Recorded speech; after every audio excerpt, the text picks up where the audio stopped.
but we've got $1,300+ in the bank. One of the things that we've been doing is we've got food back there that is being provided by 2 different groups of people. And last month we started paying for it. We didn't have enough money collected to pay for what we bought. The same thing may happen this month. If you're eating donuts and drinking water, please contribute. And those donuts are $40 each, by the way. Even just $1.50. I mean, I kind of laughed the first time we did that. I got some 25 cents in the bucket. Still better than nothing. So we've got $1,300+ in the bank. We collected $76 through the split the pot, which is $38 to somebody. Could we have Mr. Ash pull a ticket, please? Wait a minute. We're still buying tickets here. Okay. Oh. You know, getting my calculator out again?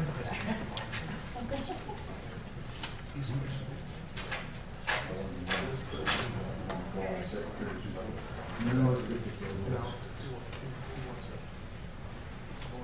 Is that the last one? $5.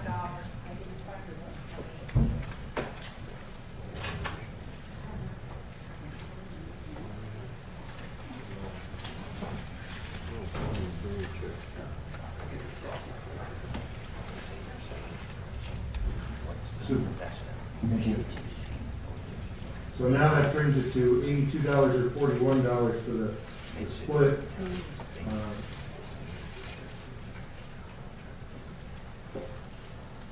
Let me come up here. I'm hoping I win too. Yeah.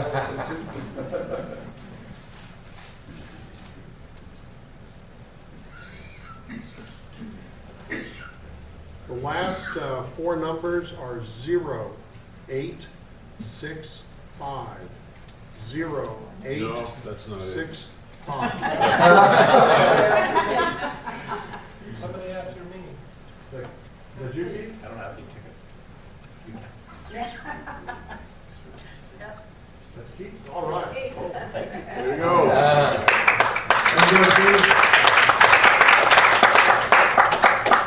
Paid your gas money. I got paid for the donuts, huh? We've got 2 different pots. Thank you.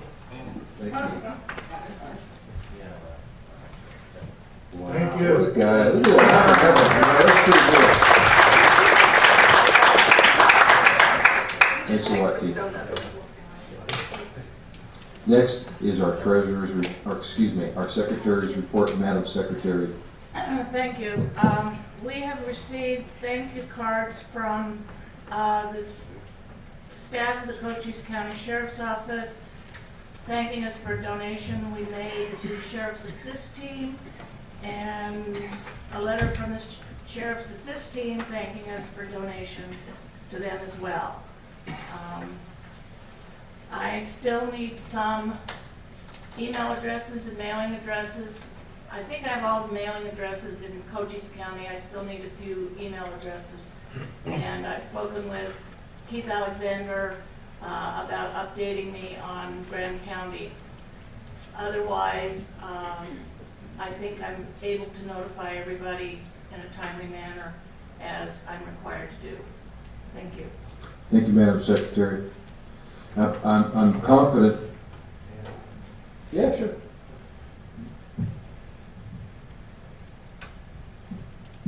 One quick comment from the Treasury side of it.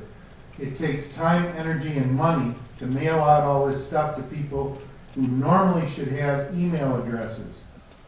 So if you're getting it by mail and you've got email, we'd like to save the money and the time and energy that it takes 2 of us to do that. Let's get them do things by email, which is much more efficient.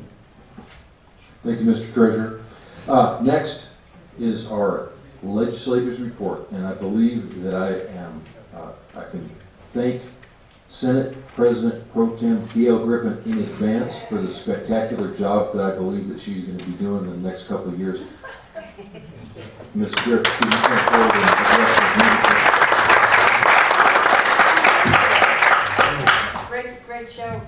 showing for the first meeting of the year. And now that the previous election is over, we're plugging in for 2014, and it's really important that we recruit, and we'll be working on Greenlee County. In fact, the local newspapers that I subscribe to for both Graham and Greenlee, you have the Democrats a little concerned because they are reorganizing and have invited everybody and asking them to bring any leftover goodies from the holidays.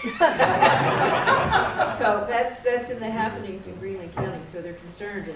And so David and I, we carried all the precincts in Greenlee County except for Clifton 1 and Clifton 2. So we'll be working on those precincts as well. But I think we have them a little concerned because they're out there stomping. And I had Greenlee County before when in the 90s, late 90s, when I represented Greenlee County, and we carried the county back then as well. And a lot of the Democrats in both Graham and Greenlee County are more conservative than some of our Republicans, and they're Democrats because Daddy was a Democrat or Grandpa was a Democrat, and so their beliefs are very, very closely related, and a lot of them are in natural resources, which are, really do. They're interested in protection of property rights and water rights in our natural resource industries.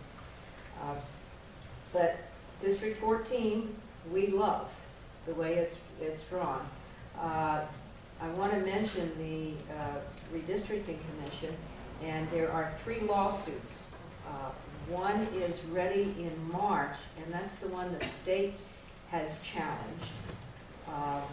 And they're challenging it on the U.S. Constitution, which says the legislature is to draw the congressional lines. Now, if the U.S. Constitution says that, how can the IRC do that? So it's progressing, and March 23rd or 25th, I think, is the date, the court date. And so we're watching that real closely. The other 2 were citizen suits, one going in federal court, one going in state courts, and they're challenging the legislative districts and the congressional districts, but they're brought forward by citizens. So, we might see some change, at least in the congressional districts, which would be very advantageous to us. Cinemas district, that district in Phoenix, creates a donut hole, and the way they've drawn them is just for the Democrats. So we'll see what happens. But session starts on Monday, and we've been visiting, and we all have different bills that we're going to be submitting. David Gallen is majority leader. He has a nice office with a bathroom. And I've moved my office, so it's the first one as you go through the hallway and the doors in the Senate. So we're all ready. We have bill files open. We have met for our first caucus.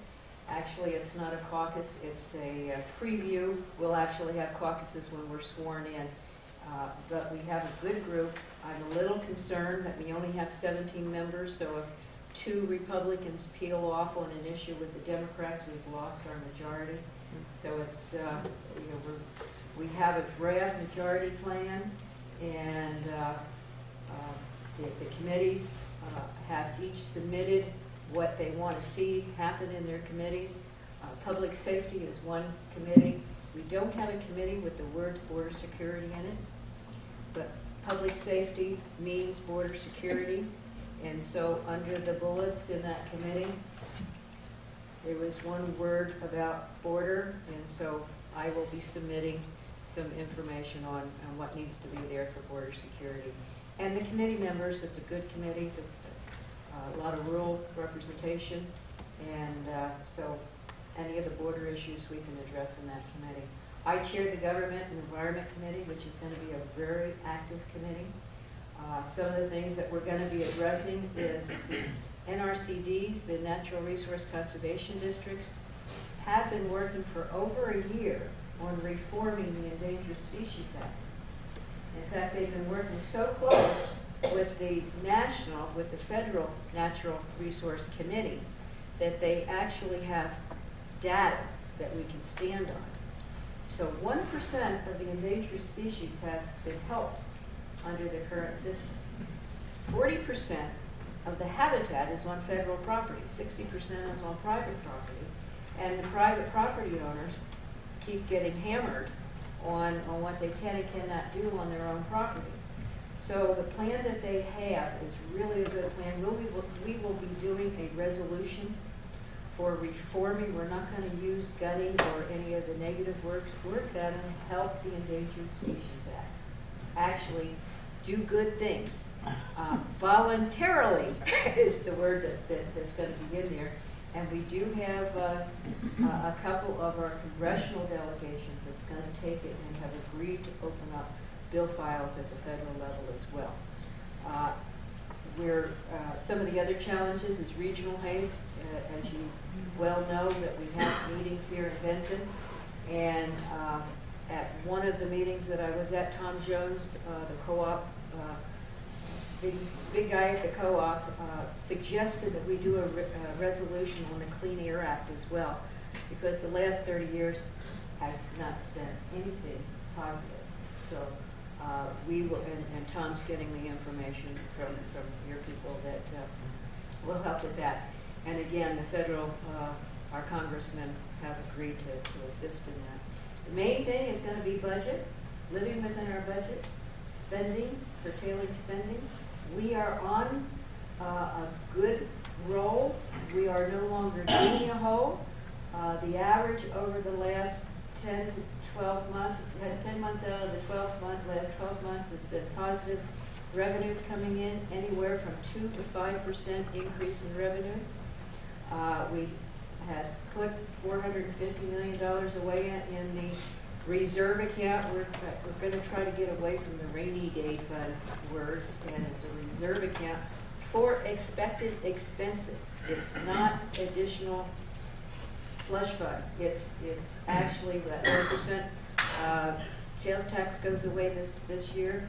We have lawsuits from the federal government. We have extra expenses for Obamacare that will be coming down. We're not in favor of signing on to an exchange that some of the other states have. A lot of states have not, because we don't know what it's going to cost us. We have no extra money. So the solution to all of it is to create jobs in Arizona. So we put people back to work, and then the revenues come in. Not only do the revenues come in, but they have a self-worth. They're working to support their families. And so it's the budget, it's the jobs, it's the local economies. We do have an issue with TPT taxes, how it will affect our rural, small cities and towns. That was brought up several places, and we need to take a look at that, how that's going to affect our district and your communities, and revenues coming into your cities and towns. Regional haze. We've talked about that before.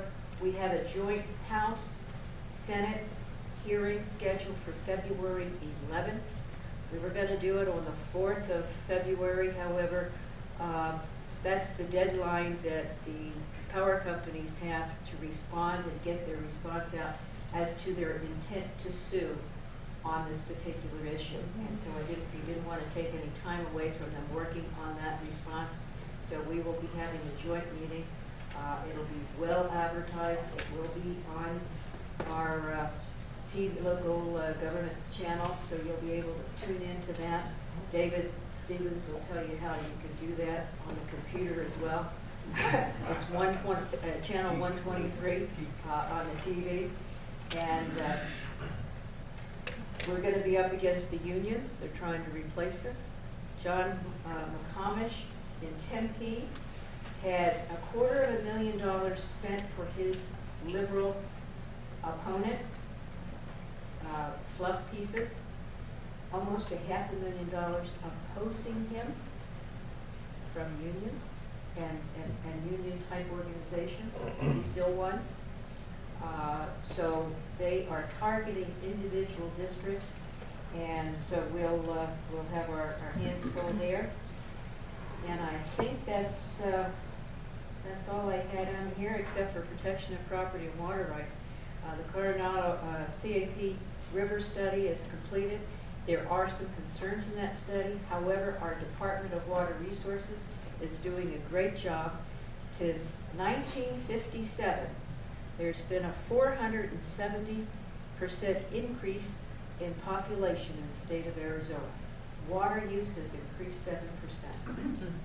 So we have some good statistics on that information. We're up against the radical environmentalists, the unions, and there's enough of us that belong to good organizations that can help us along. And we will retain and change Greenlee County. We're going to be working real hard in Greenlee.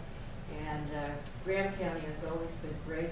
I think I've had 5 meetings yesterday. I met the new managing editor at the newspaper, and that went well. Had the meeting with the Republican committee, visited with the hospital administrator, visited with the co-ops, board of directors of the co-ops, and then we're going to do a death resolution for a former state representative from Safford as well, and met with his widow. So things are going well. We're out and about. The boys just came in. They were in Phoenix, so they just came in this morning for the district, and they're going back again after the radio show on Monday, I'm sure. But I'll be happy to answer any questions. Door's always open. Yes. I serve on the Duncan Valley Electric Co-op board as well, and we're keeping in touch with the Jeff Oldfather. And so, what exactly? From what I understand, the criteria and what they're holding the coal-fired plants to, that itself is the issue. That the standard that they're using, Right. is right. So. That's the heart of the issue. They want the administration wants our 3 coal power plants that they've addressed to put on such technology that it will cost over $1 billion. And annually, the cost to do this will far exceed any profits that they are receiving. So you're looking for regional haze alone, you're looking at 17 to 30% increase in your electric bill. Then we have the coal ash issue, and it's a byproduct that's actually sold. The co-ops are able to sell it. Generating companies are able to sell it, and it's mixed with concrete. And the feds are trying to declare it as a hazardous waste. So if they're successful in doing that, then they're going to have to hire somebody to take it away instead of the revenue coming in. So that'll increase your rates additionally. And then the arsenic level, which naturally occurs, they're attacking it as well. So the coal power plants are under attack. It's the war on coal. And then the Navajo generating company generator. Some people are pleased with the new announcement. I don't know how it would improve, because instead of just EPA making the regulations, it'll be the EPA, Department of Energy, and the Interior Department. So hopefully it'll be a positive outcome, but they have the tribal members that they're hoping to maybe work with so that they can get their votes. So they might do something. Chart. Oh, yeah, thank you, thank you. Yes. Before you leave this, one of the things that we're asking is about the fly ash. What is going to happen to the concrete that this fly ash has been used for in our streets and sidewalks and in our homes, our foundations, all of this? What's going to be the responsibility on those items? And if you, this fly ash has been used for over 25 years in concrete. That's a lot of concrete that might have to be torn up and replaced with something. David Gowan, David Stevens are on the same committee that we formed last year on property rights and how much private property we have in our different counties. And we've gone over that before, and you've seen my red and white map. I have a new red and white map to show you. And what we have asked them to do, asked the county assessors in each 15 counties, is to identify how much private property we have, how much is in tax exempt status, and how much is in conservation. And so we had our first meeting in December. We have a report. I have the information from 2 of the counties already in the office. And late springtime is when we expect it from the other counties. But to give you an idea of how much government-owned property in the United States we have, this really show and tell picture tells you a lot. East of the Mississippi, most of that property is private property. So when you're comparing figures and data, in particular schools and how much money goes into the schools, when we only have 13% of land in private hands, when back east they have most of their lands in private hands. This one really tells the story. It is the war on the West trying to shut us down. And without the population, we can't compete with the eastern states in Congress. So as our population increases, we get more votes, more voices. So it's it'll be interesting when we finally do. And we're going to also take a look at the PILT payments and how much we used to get and how much we get now. And PILT payments are an amount that comes in from the federal government, but it's voluntary, so it can stop at any time. And most of that money goes to our local rural schools. So, thank you. Yes. If I could just ask this question, with respect to the Medicaid, the federal enlargement of that program, Senator Farley seems to be on a one-man tirade. The governor has to, declare these new Medicaid expansions. Does anybody know what the governor's going to do, and how will the legislature respond to that? No, they have to have our approval to get it through. We cranked in $60 million last year for the 13-year budget for expenses. But nobody knows what the cost is going to be, and we have no extra money. So what the federal government does is they dangle the carrot, and they say, we'll fund it for a couple years, and then we'll fund it for a portion of it for a couple more years. And then when that funding stops, then you taxpayers have to pay the whole enchilada. So, we're not out of the bad times yet. We don't know what the federal government's going to do, and we don't know what's going to happen in Europe and the world finances. So, at this particular point in time, I don't think there's any support, at least in the Senate. But in terms of that 17-person majority, how safe is it on this particular point? Because I think the Democrats are going to be ramming this home as a political wedge issue all during this session. We now have a physician in the Senate, and somebody threw out the other day a couple $100 million, and somebody else threw out $450 million, and she said that isn't even going to come close to covering what the expense will be. So we do have somebody with experience on the particular issue in the Senate. So I can't think. We do have some moderate senators, but I can't think of anybody that would feel knowing those figures. But the Senate Democrats will be united, and they will be trying to peel off. If they peel off two, we've got a problem. So they're going to have to stop it. It'll be a 15-15 if they peel off two. And so we'll have to work real close. And so that's kind of what we're trying to do is meet. And we, I've got a couple of bills that people have asked me to introduce that have been introduced by House members, and they didn't get through, and so we need to make sure that their feathers aren't ruffled since the bill's been pulled from them, so that we'll just say that We're going to start the bill over in the Senate this year, so we expect your participation in the House and really need well, we're just going to have to work and let them know what the effects in rural Arizona and our out-county districts, what the effects on their legislation will do to us. So that particular issue I'm concerned about. Of course, we're going to see gun legislation from the Democrats, and I think we have the will to stop that. We need to concentrate on the cause. It's not a gun bill. My 38 sits on the counter. It does not do anything.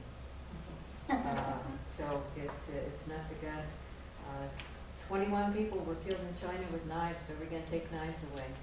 How many are killed by automobiles? We're going to stop.